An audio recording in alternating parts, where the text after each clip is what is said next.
Niekdajšou pýchou Československej socialistickej republiky bolo aj poľnohospodárstvo.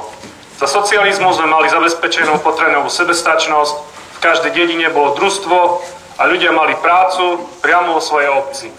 Kvalita potravín bola neporovnateľne lepšia, ako je tomu dnes. My sa stali iba dovážateľmi potravín zo západnej Európy, ktoré sú pochybnej kvality a sú plné umelín. Väčšina socialistických potravín by bola dnes označená nálepkou bio. Vzdorstrana práce bude bojovať o to, aby Slovensko začalo opäť budovať svoju potravinovú sebestačnosť. V našom programe je obnova družstiev či zakladanie komunitných záhrad na pozemkoch samospráv a štátu, kde si obyvatelia budú môcť spoločne dopestovať rôzne plodiny. Je to jedna z ciest, ako pomôcť sociálne slabým obyvateľom miest a obyvateľom rómskych osád, ktorí nemajú prístup k pôde. V družstvách a potravinárstve zabezpečíme prácu aj pre množstvo nezamestnaných ľudí s nižším vzdelaním a v zakladaní družstiev vidíme jeden z hlavných nástrojov, ako dokážeme pomôcť riešiť problémy slovenských Rómov, ktorí by v družstvách a potravinárstve našli prácu.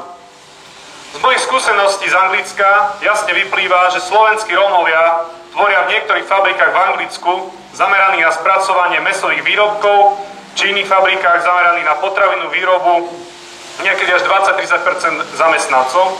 O tom sa na Slovensku hovorí veľmi málo. Chceme z nášho poľnohospodárstva a potravinárstva opäť vybudovať pýchu našej vlasti. Chceme sebestačnosť a ľudové poľnohospodárstvo a potravinárstvo. Chceme, aby zisky z týchto odvetví neputovali do vrecka niekoľkých potravinových barónov, ale by išli na rozvoj celej spoločnosti. Nechceme byť už ďalej pokusným králikom nekvalitnej potravy zo západu. Dosť bolo bačovania západných potravinových koncernov v našej vlasti. Chceme zamedziť klietkové chovy, tzv. Koncentráky hydiny na našom území a podporovať rozvoj biochovov, čo sa vzťahuje na všetky hospodárske zvieratá. Sme proti tzv. Továrňam smrti i o tzv. Masový chov hospodárskych zvierat, ktoré sú za veľmi krátky čas masovo umelo vykrmené nekvalitnou umelou potravou, ktorá pripomína chemický koktejl, sú chované v katastrofálnych podmienkach, kedy na malom priestore je chovaných množstvo jedincov. Presadzujeme uzákonenie zákazu geneticky modifikovaných potravín, tzv. GMO, a tiež dokrmávanie zvierat určených na konzumáciu chemickými prípravkami urýchľujúcimi ich rast. Pravdou je, že genetická manipulácia potravín a tiež dokrmovanie zvierat chemikáliami nikdy nemala ani nemá humanitárny charakter. Pričom hladomor vo svete vzniká kvôli zlej distribúcii potravín a masívnemu plytvaniu s nimi. Výborným príkladom je Argentína, ktorá je jedným z najväčších producentov geneticky modifikovanej soje.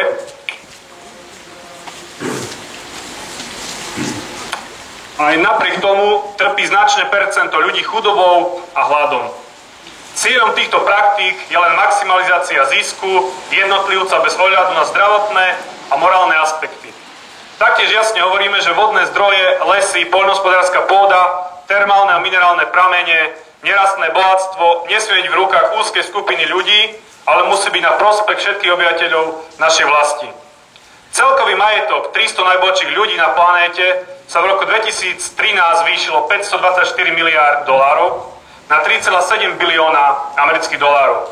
V roku 2014 bolo celkovo 1826 miliardárov, ktorých majetok dosahuje celkovo 7,05 bilióna amerických dolárov.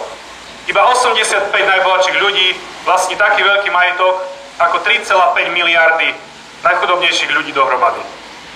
Naozaj máte stále pocit, že kapitalizmus a jeho pseudodemokracia je ten pravý, spravodlivý systém, ktorý praje väčšine spoločnosti? Oni astronomicky bohatnú a my stále klesáme.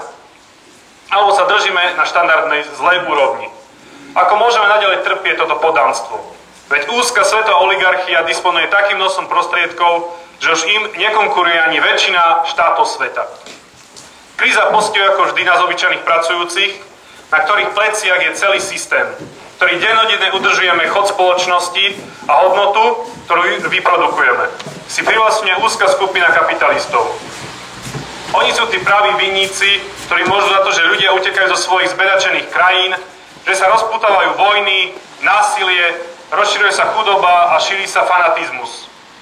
Ako je možné, že najbohatší ľudia sveta bohatnú za každých okolností a na úkor nás?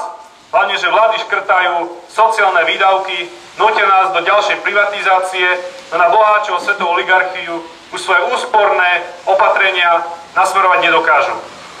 Je to pochopiteľné, lebo dnešná politická reprezentácia tancuje tak, ako píska domáca svetová oligarchia. Oni neslúžia svojim občanom, ale nenažratej oligarchii. Zdorstvená práce bojuje za socializmus, poučený z chyb minulosti, no nadväzujúci na všetky úspechy a pozitíva niekdajšieho socialistického systému, za socializmus obohatený o poznatky prítomnosti a za socializmus s víziou do budúcnosti. Máme vyhrnuté rukavy a sme pripravení vzdorovať rozkrádaniu Slovenska. Prijate sa k nám, lebo zjednotený ľud nebude nikdy porazený. Voliť nestačí, organizujme sa. Ďakujem.